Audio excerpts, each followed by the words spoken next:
kemajuan pendidikan ini jadi tugas kita bersama. Saya dengar memang dari Kemendikbud Ristek itu sudah diprogramkan lagi untuk sistem pengajaran. Merasa hebat sendiri sehingga kadang-kadang mau belajar itu juga malu kan kadang-kadang.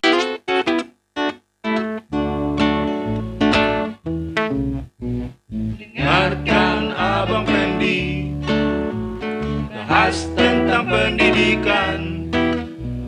Simak apa isinya Abang Pendi. Abang Pendi. Ngobrol di warung kopi, walaupun agak ngawur, semoga bermanfaat bagi semua. Bagi semua. Bagi semua. Bagi semua. Ayo bangkit pendidikan Indonesia.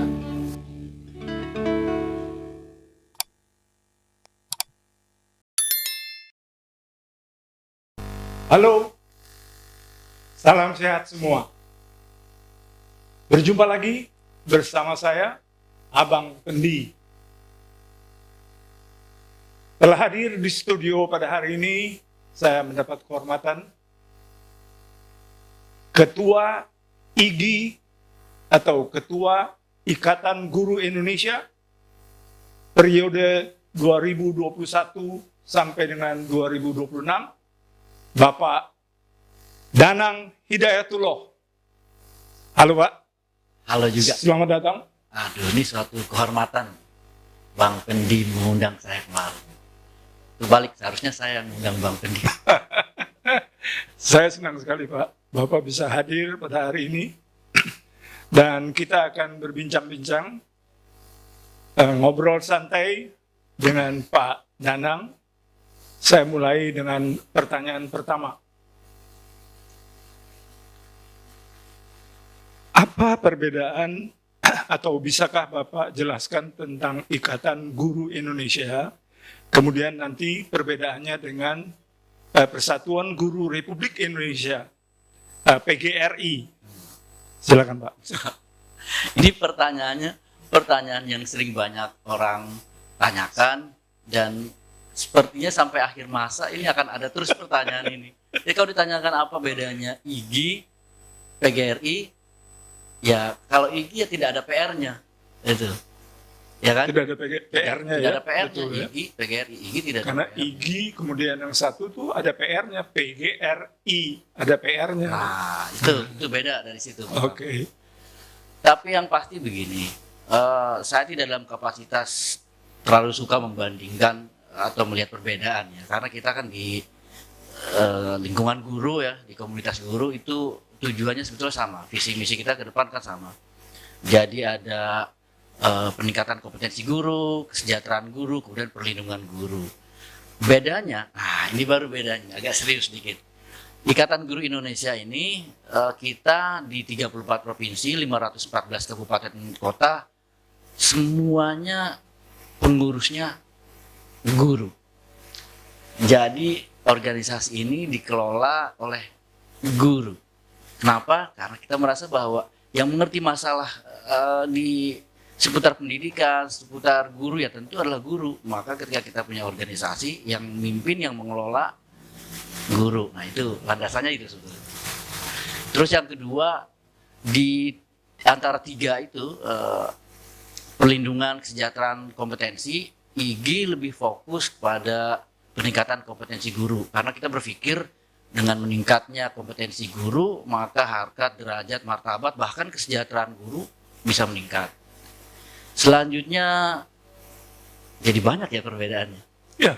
Kita tidak ada iuran. Ikatan Guru Indonesia ini tidak menarik iuran anggota. Jadi kalau setiap bulan memang belum ada, dan sampai sekarang belum ada penarikan iuran anggota. Jadi memang kita masih dari swadaya, penghidupan organisasi masih dari swadaya, dari pengurus, dari anggota, kemudian dari lembaga instansi yang katakanlah forum CSR atau bantuan-bantuan lain yang halal, tidak mengikat dan tidak diarahkan ke aliran politik tertentu. Gitu. Tapi bagaimana orang tahu bahwa IGI itu ternyata kalau misalnya ada seseorang yang ingin donasi ataupun menambah pundi-pundi IGI untuk kegiatannya, bagaimana caranya? Apakah diumumkan? Jadi kalau di daerah-daerah ya, di wilayah gitu, itu biasanya kalau kegiatan itu lebih banyak gratisnya. Kita ada sekitar 80 kanal pelatihan yang kita sebut itu dengan berbagai macam pelatihan, coraknya tersendiri, gayanya tersendiri, juga kontennya tersendiri, seperti misalkan Sagu Sablog, satu guru satu blog, di guru-guru yang suka ngeblog ada di situ. Sagu Saku, satu guru satu buku, guru-guru yang suka bikin buku di situ. Nah itu rata-rata semuanya itu mengelola pendanaan sendiri. Jadi misalkan kalau ada kegiatan ya biasanya pelatihan-pelatihan itu tidak ditarik biaya, kecuali yang membutuhkan, misalkan kalau dalam mencetak buku ya tentu kan ada kosnya, kita harus bayar penerbit segala macam atau mencetak, itu baru keluar biasanya dari anggota-anggota juga. Kemudian di wilayah, di daerah itu urunan biasanya, dan kalau ada webinar atau seminar yang perlu berbayar ya itu biasanya juga ada iuran untuk ya katakanlah 50.000 gitu, 75.000 tergantung dari kebutuhan di seminar webinar. Juga kita kalau misal ada CSR saya bilang tadi itu pasti kita bikin MOU kemudian PKS, dan semuanya itu transparan. Ya kalau ke dunia pendidikan invest untuk ini masih sedikit ya. Jadi ya cukup untuk konsumsi, cukup untuk transport kalau misalkan dari luring ya. Paling sebentar itu. Oke. Saya mau dengar juga dari Pak Danang, apa sih jadi fungsi atau tugas dari ketua IGI? Apakah itu juga ada susunan organisasinya, ada yang sebagai ketua, ada wakil ketuanya, ada sekretaris dan lain-lain? Bagaimana, Pak? Ya, jadi kan kalau di kita disebutnya kemarin kongres. Nah, kongres ini adalah yang paling tinggi lah ya, pemilihan ketua umum Ikatan Guru Indonesia. Dan di forum itu ada tugas sebetulnya memilih ketua umum dan memilih anggota Dewan Kehormatan. Nah itu dua fungsinya. Kemudian ketua umum itu punya prerogatif untuk menentukan susunan kepengurusan. Jadi ya di kepengurusan saya ini 2012-2026 ada wakil ketua umum, kita ada 5 regional dari mulai Sumatera, Jawa, NTB, Bali, Sulawesi, Kalimantan, Papua, Maluku Utara, semua ada. Kemudian ada sekjen, bendahara umum, di bawahnya ada kepala bidang, dan saya di kepengurusan ini bikin 3 direktorat pelatihan, kemudian direktorat internasional itu kita bikin, dan satu lagi itu advokasi dan perlindungan guru. Nah ini kalau di tingkat-tingkat wilayah atau daerah, mereka juga punya susunan kepengurusan disesuaikan dengan kebutuhan di wilayah dan daerahnya masing-masing. Tapi pada intinya karena fokus kita memang di kompetensi guru, nah itu yang kita dahulukan ya, susunan kepengurusan bagaimana. Jadi, jangan sampai ada hilang pengurus tentang pelatihan atau pengembangan kompetensi guru. Nah itu ada skala prioritas. Skala prioritasnya gitu. Oke. Saya juga ingin dengar lagi tentang bagaimana sih perhatian IGI terhadap guru-guru, terutama guru-guru yang di daerah atau di pedalaman. Mereka itu ada yang masih sebagai tenaga honorer dan lain-lain. Bagaimana kaitannya mereka dengan IGI? Silakan, Pak. Ya, jadi di Ikatan Guru Indonesia kan memang kita terbuka untuk semua guru ya, nggak terbatas guru honorer, guru PNS, guru swasta, semuanya kita perjuangkan. Nah, teman-teman yang tadi Bang Perdi sebutkan itu, guru honorer, guru mungkin daerah 3T segala macam, itu juga bagian dari kita. Jadi kemarin kita baru saja juga memperjuangkan, karena kita modelnya bukan lagi seperti mahasiswa ya, nggak ada yang mau turun ke jalan.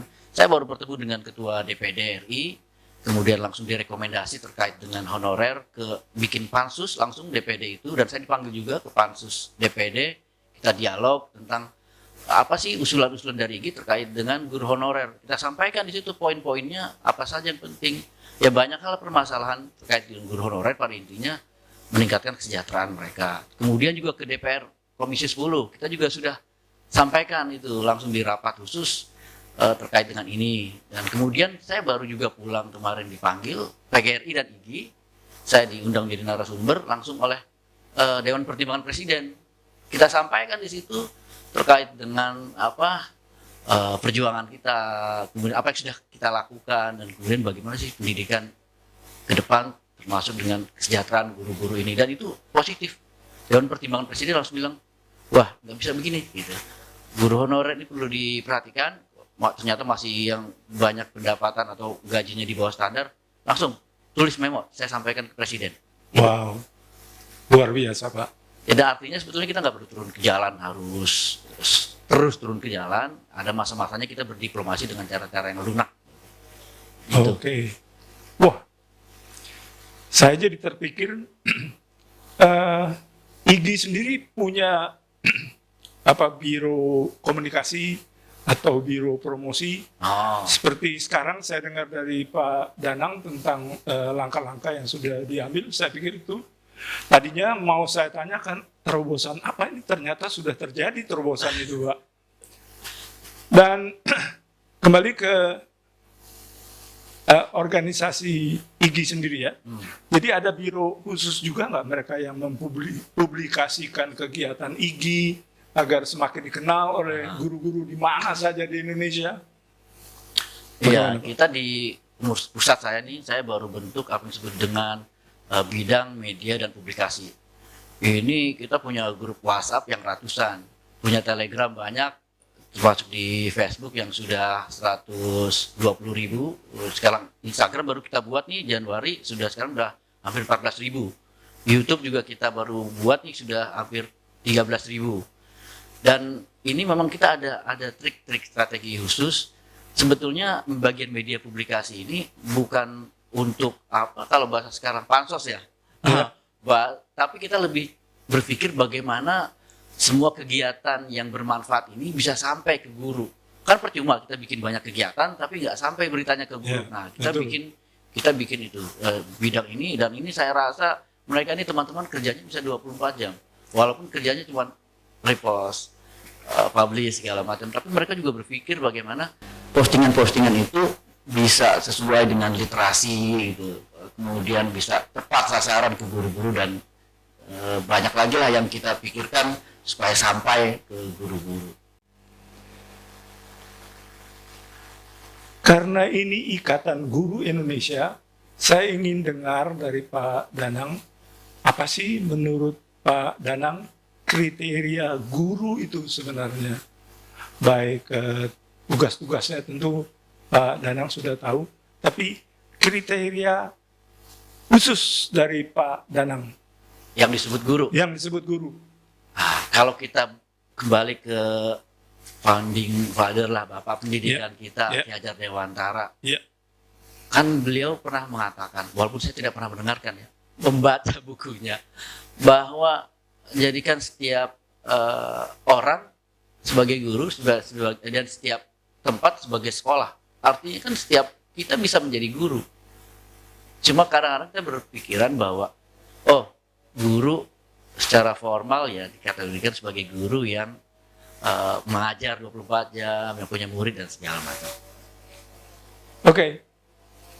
Kita break dulu karena ada azan. Nah, kita kan bincang-bincang atau ngobrol santai. Pak Danang kalau mau sambil minum, sambil menikmati hidangan yang ada, karena ini kan kita sebenarnya model warung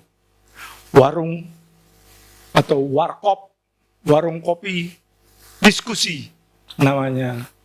Jadi kita santai aja, tapi saya nyambung pertanyaan lagi untuk Pak Danang berkaitan dengan podcast ini. Saya kan inginnya apa yang kita tampilkan itu menarik untuk ditonton. Kemudian ada sesuatu yang bisa didapatkan. Nah, yang mau saya tanyakan ke Pak Danang adalah apa sih syaratnya guru yang ingin bergabung dalam Ikatan Guru Indonesia? Bisa Pak Danang jawab, Pak? Ya, kalau di ADART kita itu ada 3 jenis nih keanggotaan. Yang pertama itu anggota biasa. Nah, anggota biasa ini adalah guru-guru yang memang mengajar dan statusnya guru. Kemudian anggota luar biasa ini adalah teman-teman yang memerhati pendidikan, yang konsen terhadap pendidikan, juga mau membantu terciptanya pendidikan yang lebih baik. Kemudian yang terakhir itu anggota kehormatan. Ini anggota kehormatan ini biasanya kita berikan kepada sosok yang memang sudah memiliki sumbangsi terhadap pendidikan di negara kita, ataupun juga sumbangsi terhadap kemajuan pendidikan di wilayah tertentu. Sebenarnya kalau menjadi anggota IGI itu nggak susah, Pak. Nggak sampai 3 menit. Jadi tinggal buka www.igi.org.id, pendaftaran, tinggal klik, isi data sebentar, langsung udah Oke, bisa. kita dengarkan satu kali lagi. Mendaftarnya melalui apa? Bagaimana caranya? Dengar, Pak Danang. Jadi bisa melalui website igi.org.id, kemudian di situ ada pembukaan atau pendaftaran anggota, tinggal mendaftar, nama, kemudian ya data-data yang dibutuhkan, kemudian tinggal klik terdaftar. Selesai. Terima kasih. Nah, biasanya kan apapun organisasinya, mereka selalu berharap untuk mendapatkan keuntungan dari situ, Pak. Nah, saya ingin bertanya kepada Pak Danang, apa sih yang ditawarkan keuntungan-keuntungan mereka ketika bergabung di dalam Ikatan Guru Indonesia? Jadi yang saya tawarkan, bukan saya sebetulnya, yang kita tawarkan di IG itu adalah spirit, Pak. Moto kita itu kan sharing and growing together. Jadi berbagi dan tumbuh bersama. Saya rasa sudah menjadi rahasia umum. Kalau kita berbagi dengan sesama, biasanya juga akan mendapatkan sesuatu yang mungkin sama atau mungkin berlebih, tapi mungkin tidak saat ini, mungkin akan datang. Kira hukum alamnya seperti itu. Ya. Jadi spirit itu yang kita tanamkan, bagaimana guru-guru ini supaya juga kalau walaupun memiliki katakan ilmu yang menurut mereka itu sedikit, tapi kalau dibagikan ke orang yang mungkin tidak memiliki ilmu yang sama atau mungkin sangat berguna, itu sangat bermanfaat. Jadi bermanfaat, dari kebermanfaatannya bisa dirasakan oleh banyak guru. Nah itu, dan biasanya teman-teman guru yang sudah berbagi, kemudian dia membawa orang lain untuk juga mau berbagi, biasanya dia akan muncul dengan sendirinya. Artinya orang akan melihat, wah gitu, ini ada sesuatu yang bisa saya belajar, itu saya pelajari dari dirinya, kemudian bisa belajar bersama-sama dan segala macam. Nah itu biasanya nanti ya menjadi sosok yang bisa bermanfaat banyak orang. Saya rasa itu bermanfaatannya sih. Nah, rata-rata semua orang, apalagi guru ya, mereka kan berpikir tentang kesejahteraan mereka. Mau tidak mau mereka berpikir tentang berapa nih yang saya dapat. Kemudian tadi menyangkut dengan guru-guru yang di daerah, apalagi yang di pedalaman ya. Mereka itu menurut saya mereka perlu diperhatikan kesejahteraannya. Tapi memang luar biasanya guru-guru di pedalaman itu adalah keinginan untuk memajukan daerahnya atau anak-anak daerah, sehingga mereka itu semangat gitu untuk mendidik. Nah, tapi di lain pihak mereka tentu pasti tetap berpikir tentang kesejahteraan mereka. Apa yang dipikirkan atau dijalankan oleh IGI, Pak? Saya ambil satu ini aja ya, daerah 3T. Jadi di kepengurusan kita di 2001-2026 ini, kita udah membentuk bidang khusus, bidang 3T, daerah 3T. Jadi guru-guru di 3T ini kita perhatikan, Pak. Kita punya program yang sudah berjalan. Di antaranya adalah kemarin baru kita selesai ini pembelajaran atau pelatihan Gernas Tastaka. Itu Gernas Tastaka, Gerakan Berantas Buta Matematika. Nah ini khusus kita buka untuk teman-teman di 3T. Kemudian kita juga baru selesai kemarin menyalurkan bantuan dari sosial masyarakat juga menyasar ke beberapa daerah di 3T. Juga kemudian yang lebih baru lagi adalah sekarang kita sedang dipercaya oleh Kementerian Pendidikan Kebudayaan, Kemendikbudristek, untuk menjadi organisasi penggerak. Kita sedang menangani daerah 3T semua, Pak. Mulai dari Aceh, dari Nagan Raya, kemudian Aceh Utara, Aceh Timur, sampai ke Tambrau, Kirom, Papua. Ini beberapa bulan ini sedang kita sedang buatkan program organisasi penggerak, pelatihan-pelatihan guru di daerah-daerah sasaran. Ini jumlahnya mungkin daerah 3T yang kita sedang garap mungkin sekitar 24 lebih, dengan jumlah jangkauan guru itu sekitar 5.000 lebih guru. Nah, ini kerjasama dengan kepala dinas pendidikan. Untuk apa? Yaitu mengangkat kompetensi guru di daerah-daerah 3T. Karena kita berpikir ini kan kebermanfaatan harus dirasakan untuk semua. Dan khusus di daerah 3T, ini program organisasi penggerak yang dicanangkan oleh Kemdikbud. Ini adalah program gotong royong, kolaborasi, sinergi, di mana kita di Ikatan Guru Indonesia ini kita mengeluarkan jurus-jurus andalan kita supaya mau dilihat sama Kemendikbud, sama orang-orang, bisa nggak sih IGI meningkatkan kompetensi guru di daerah 3T itu. Ini menarik, tinggal tunggu nanti seperti apa kira-kira hasilnya. Wah, menarik banget. Nah, saya kembali masih berbicara tentang kesejahteraan mereka ya. Tentu kan mereka juga tidak hanya berpikir terhadap pendapatan mereka, atau sebutlah honor mereka atau gaji mereka. Tapi saya berpikir tentang apabila terjadi sesuatu bagi si guru sendiri, apalagi keluarganya ya, misalnya si guru sakit, tentu nggak bisa mengajar dia. Anaknya sakit atau istrinya melahirkan, kan mereka butuh biaya pasti. Nah, yang ingin saya tanyakan adalah, apakah mungkin dari IGI sudah punya program juga bagi mereka, entah itu berupa asuransi kesehatan karena mereka butuh, ataupun bisa dalam bentuk lain, misalnya BPJS. Nah, itu apakah diurus atau dibantu juga oleh IGI? Gitu, Pak. Kalau terkait yang tadi khusus ya, BPJS atau penanganan Asuransi. kesehatan itu memang biasanya di teman-teman guru itu sudah di cover di sekolahnya ya. Jadi secara lembaga institusi menjadi tanggung jawab di tempat mereka bertugas. Nah, IGI sebetulnya ini bagus, ide ini bagus. Maksudnya, tapi kita belum berpikir ke arah sana karena selama ini kan di tangan kayak di Jakarta misalkan itu sudah tercover oleh pemerintah daerah, kepala dinas, kemudian turun kepala sekolah-sekolah gitu. Nah, yang IGI lakukan terkait dengan kesejahteraan di periode saya ini, kita bikin di bidang kewirausahaan. Kita sekarang membentuk apa yang kita sebut dengan IGIpreneurship. Jadi kita sebutnya IGIpreneur, teman-teman IGI yang kita katakanlah kita angkat, kita berdayakan untuk mereka memiliki usaha sendiri. Dan kita sedang bekerja nggak tanggung-tanggung, Pak. Kita sedang bekerja sama dengan APRindo, Asosiasi Pengusaha Retail Indonesia. Kemarin kita baru bertemuan sama Direktur Ramayana, kemudian Ayon, segala macam itu. Kita melihat kemungkinan apakah mereka nanti bisa mensupport kita di Ikatan Guru Indonesia untuk membantu kesejahteraan guru-guru ya, pelan-pelan, Pak. Namanya juga baru tahun pertama kan. Baru tahun lagi. Bagus. Iya. Saya berpikir tentang itu juga, usaha mereka bisa dikaitkan dengan UMKM itu, Pak.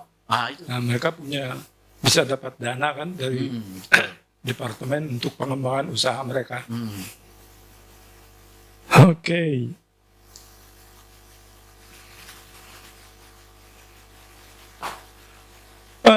Tadi Pak Danang bilang bahwa anggota IGI itu tidak perlu bayar iuran dan lain-lain. Saya boleh dengar, Pak, sumber dana IGI itu misalnya untuk tugas-tugas keluar kota, untuk pelatihan, itu bagaimana dikelolanya? Ya, Jadi memang kita tidak ada iuran bulanan. Jadi ya iuran itu memang tidak ada sama sekali di IGI. Jadi yang ada tuh uang pendaftaran 50.000. 50.000 ini pun dibagi distribusinya untuk daerah, untuk wilayah, untuk pusat. Bahkan pusat ini hanya mendapat 2.500. Tentu ini kan nggak cukup ya untuk bikin kegiatan. Nah itu biasanya teman-teman itu kalau bikin kegiatan, kalau di tingkat lokal ya mereka urunan gitu. Jadi patungan masing-masing. Kalau ada kegiatan-kegiatan semisal ke luar daerah, bahkan kalau ada kegiatan pelatihan di Jakarta, mereka itu biasanya pertama ada yang dana mandiri, lebih banyak dana mandiri. Yang kedua disupport oleh dinas. Dan juga mereka mencari sumber dana yang tidak mengikat. Terkecuali ini kegiatan yang program organisasi penggerak yang dari Kemendikbud, ini tentu dana dari Banpom, ya, bantuan pemerintah yang memang sudah diatur pengeluarannya, RAB-nya pengeluarannya seperti apa dan diawasi langsung oleh beberapa bagiannya. Dan itu dipertanggungjawabkan karena saya sendiri tanda tangan di atas kertas itu banyak Pak, lebih dari 4 materai gitu. Jadi pertanggungjawabannya itu saya menuliskan bahwa ada surat pertanggungjawaban mutlak dan ya banyaklah pasal-pasal jika menyalahgunakan ini dituntut administrasi, pidana, perdata dan segala macam. Jadi ya itu salah satunya. Jadi kalau dilihat program organisasi penggerak ini ya memang ini barangkali kalau melihat di medsos saya sering ke beberapa daerah ya ini anggaran ini memang sudah ada dari Kemendikbud. Ya. Oke. Pelatihan dan seminar-seminar itu bagi teman-teman guru di daerah misalnya, apakah diorganize atau dijadwalkan oleh pengurus pusat atau mereka sudah ada program sendiri di daerah? Ya, jadi kalau pelatihan itu memang di daerah mereka sudah punya program karena setiap kepengurusan di setiap tingkatan punya program. Misalkan di pengurus daerah mereka membuat program-program tersendiri, di wilayah program tersendiri, di pengurus pusat bikin sendiri. Jadi yang kita pikirkan ini sebetulnya bagaimana antara program daerah, wilayah dan pusat itu bisa sinergi. Nah di kepengurusan sekarang ini saya berpikir bahwa di pengurus pusat tidak perlu ada kegiatan banyak-banyak karena kita tugasnya memediasi, memfasilitasi teman-teman di wilayah dan daerah. Nah, justru nyawanya IGI ini ada di daerah. Yang punya anggota ya IGI daerah. Yeah. Jadi mereka selama teman-teman di daerah itu bergerak, masih hidup, ada kegiatan dan bisa memberikan kebermanfaatan untuk guru-guru lain, IGI akan tetap ada. Oke, menarik. Nah, saking menariknya, saya tertarik kembali untuk bicarakan masalah IGI dengan PGRI.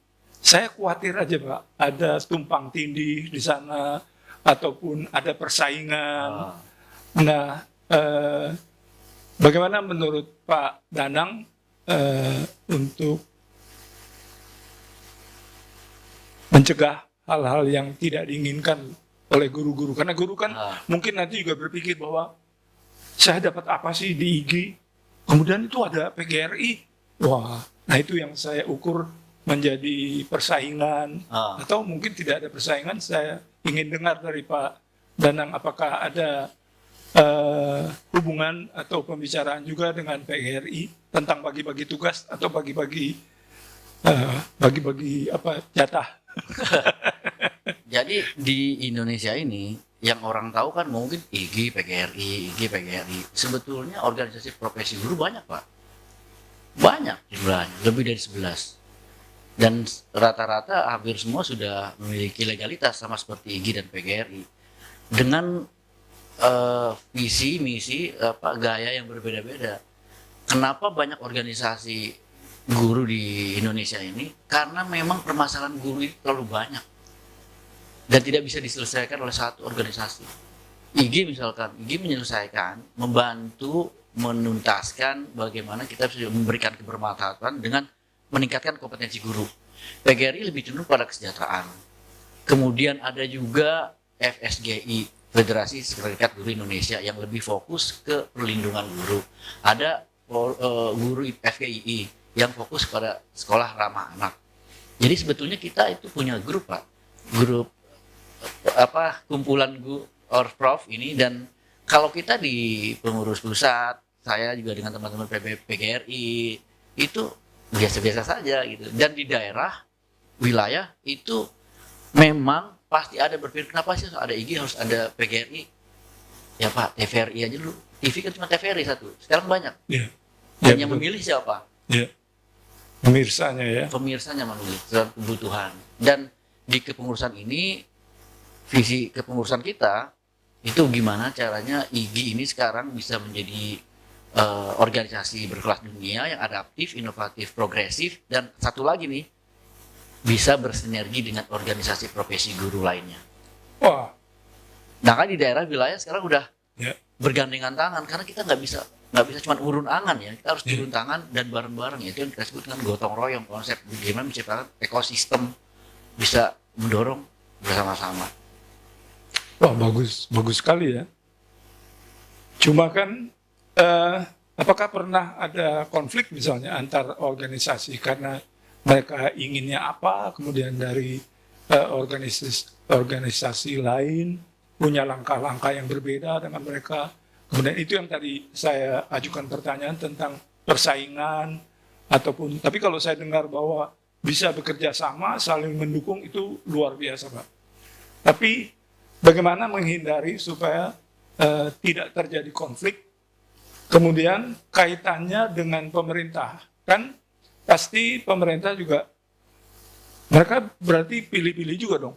Kapan saya butuh bicara dengan PGRI, kapan saya butuh bicara dengan IG. Kalau hanya ada satu organisasi, mereka gampang kan memanggilnya dan lain-lain. Menurut Pak Danang bagaimana tuh pendapat?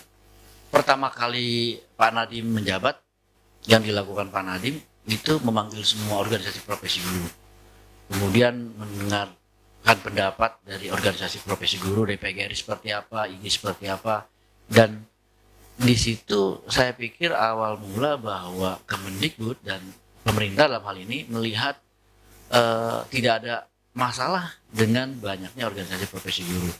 Bahkan saat ini itu dengan programnya kita masing-masing, kita bisa melihat bahwa ternyata geliat PGRI, geliat IG dan segala memiliki ranah yang inilah ya, yang sama-sama tujuannya bagaimana guru Indonesia ini bisa lebih maju, lebih sejahtera, dan lebih lebih berdedikasi, integritas guru-guru yang kita dambakan sebagai guru-guru yang dikatakan sebagai guru-guru profesional. Saya pikir kalau konflik itu nggak ada sampai sekarang. Kalau perbedaan pandangan, persepsi, opini itu mah pasti ada. Dan kita sudah biasa dengan hal itu. Selama perbedaan itu ada di dalam ruangan, itu artinya masih dalam ruang-ruang ilmiah, diskusi-diskusi, debat dalam ruang sendiri, tidak masalah. Yang aneh itu kalau ada guru atau organisasi profesi guru saling pukul. Yeah. Itu aneh. Dan sampai Yeah. sekarang alhamdulillah nggak ada. Oh, Nggak ada. bagus juga itu. Saya coba beralih ke pendapat Pak Danang ya, tentang acara kita ini. Kan diharapkan adalah yang menonton adalah guru-guru, entah murid-murid. Nah, mereka ingin sesuatu yang menarik gitu dari program IG. Adakah misalnya planning atau rencana kerja IG akan membuat atau akan memilih guru teladan ataupun bentuk-bentuk seperti itu yang menarik untuk diikuti oleh para guru ataupun murid, Pak?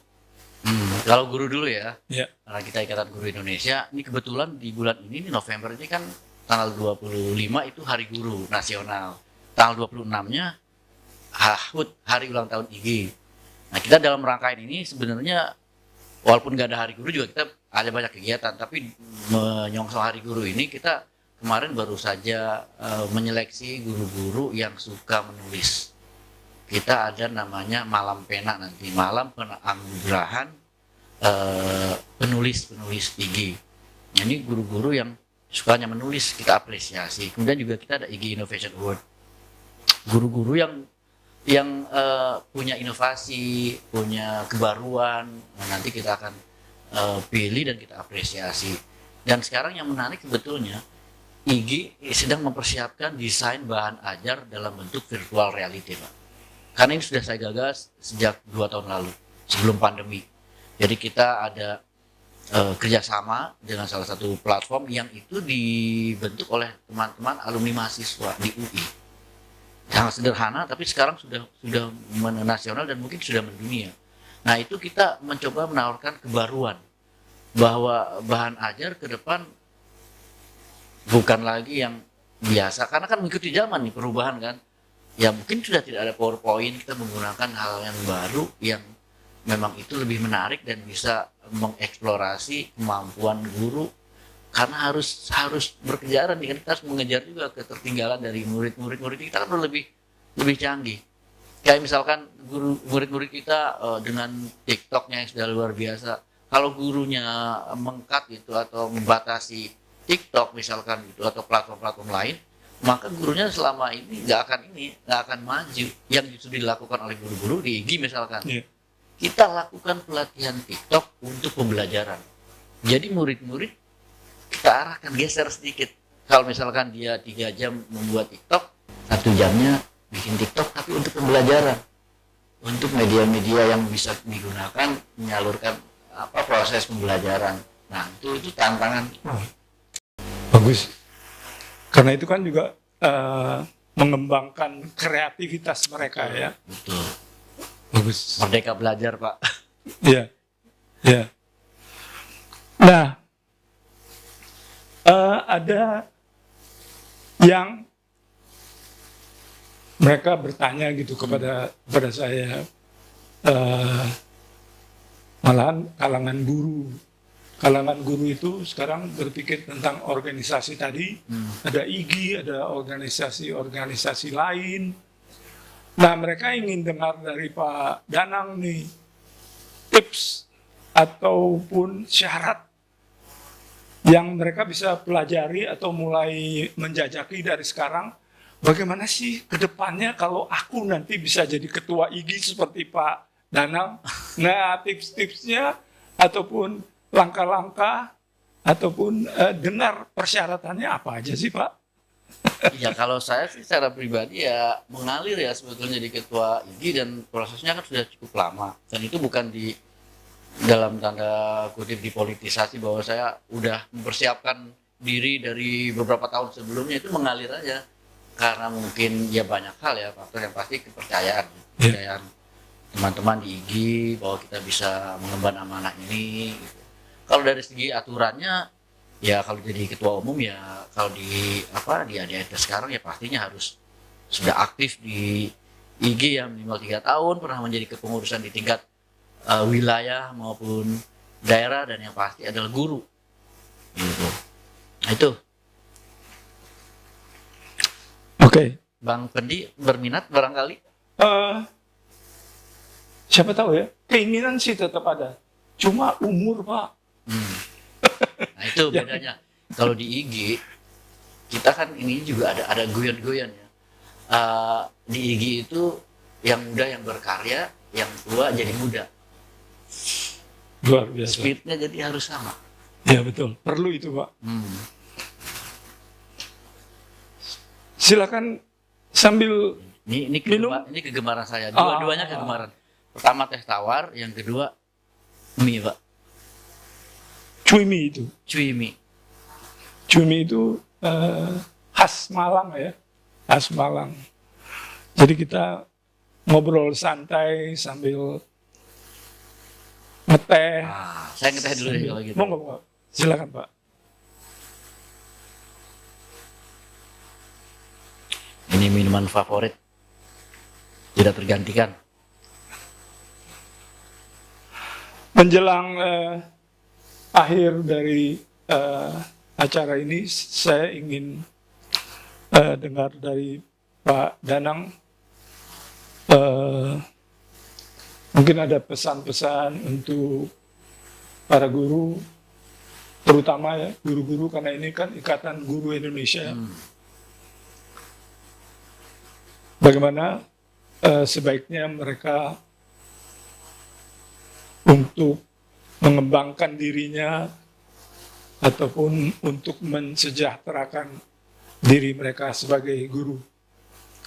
Ya kalau dibilang disuruh minta apa sebagai apa namanya petua atau segala nggak pantas lah. Ya. Karena nggak mungkin kan menggarami air laut ya. Udah asin dengan sendirinya. Tapi beginilah, kita ini kan sekarang ini di zaman perubahan ya.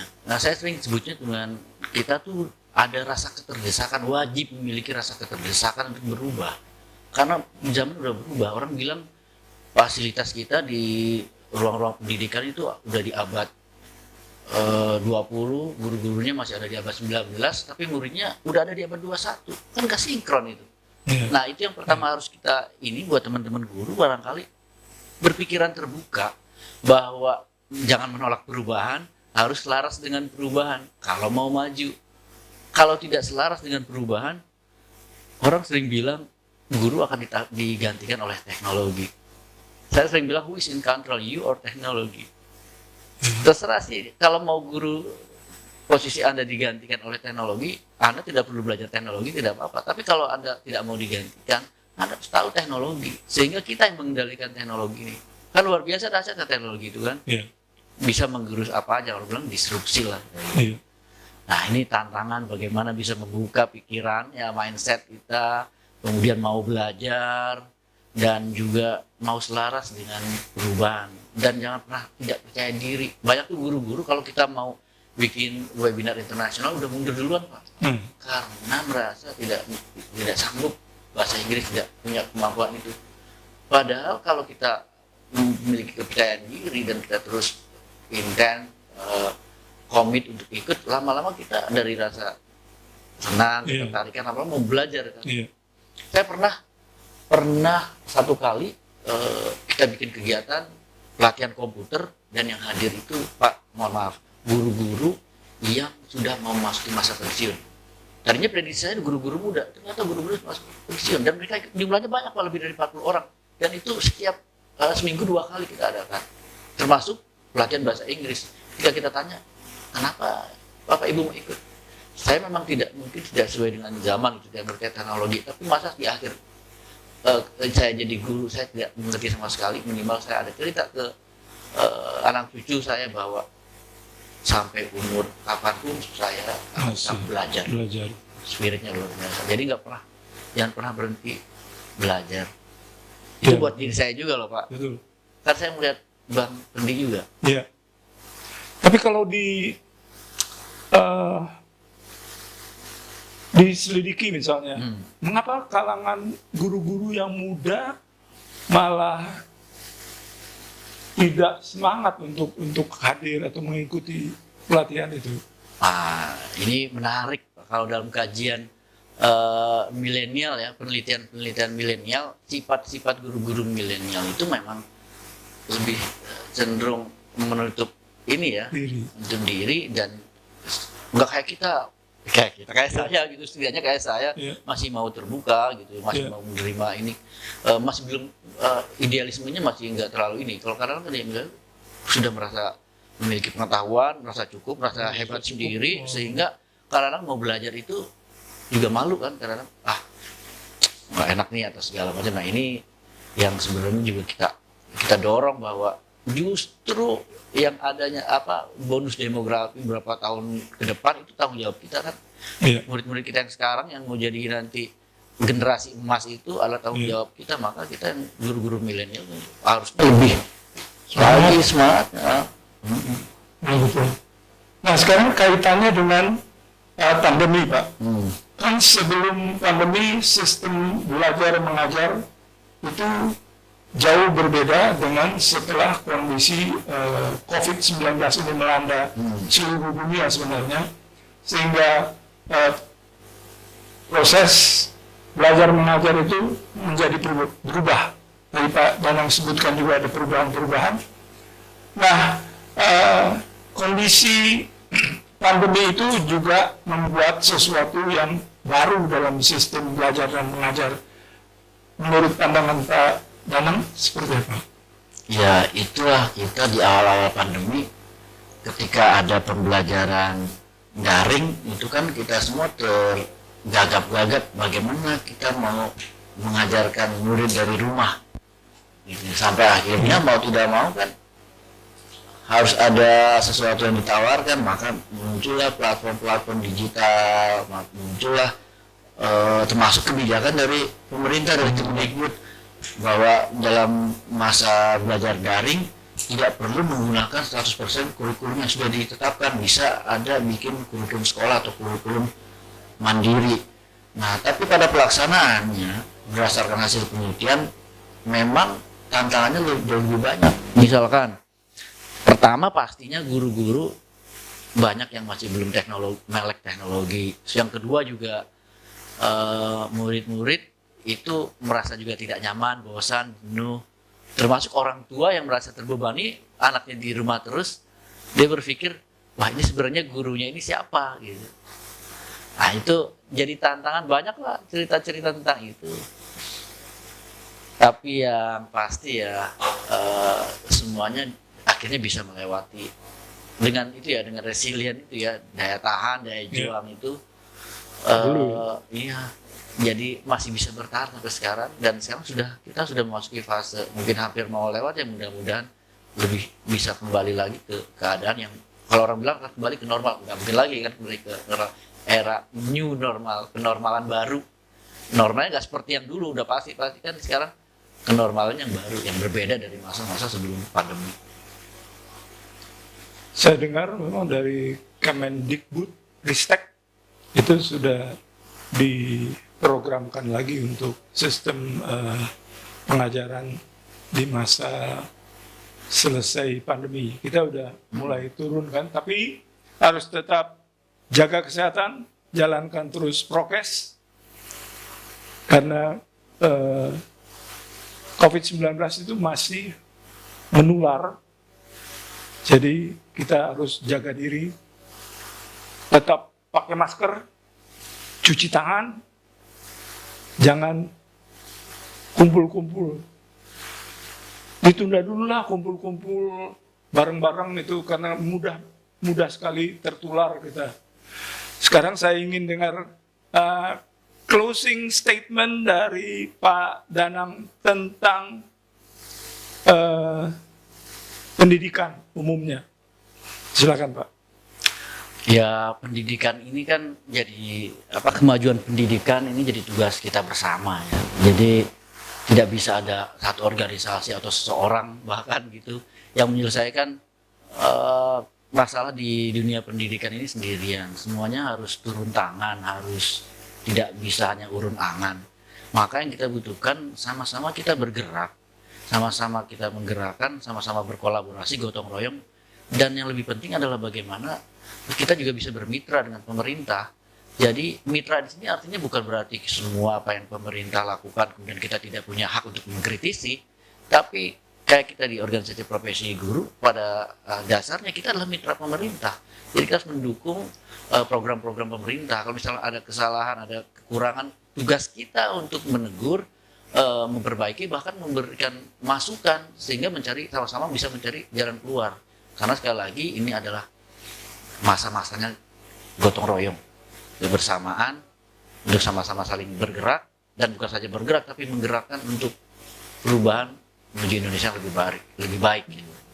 Dan guru ini menurut saya adalah orang-orang yang dilahirkan dan ditakdirkan untuk merumuskan masa depan pendidikan.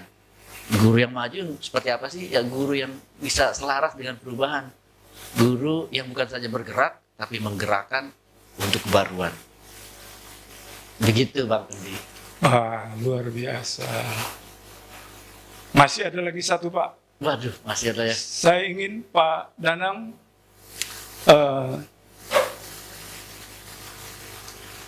memberikan gambaran tentang guru Indonesia di dalam 3 kata saja Pak.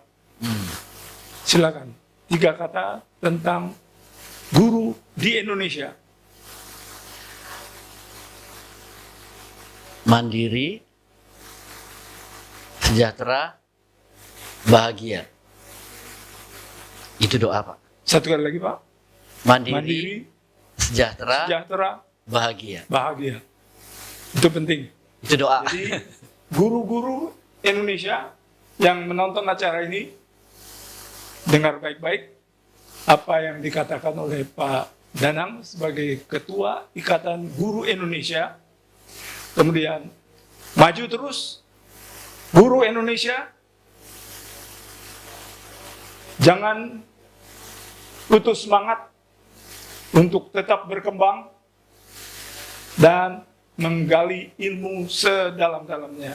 Terima kasih, sampai jumpa lagi di acara yang berikut bersama Abang Pendi.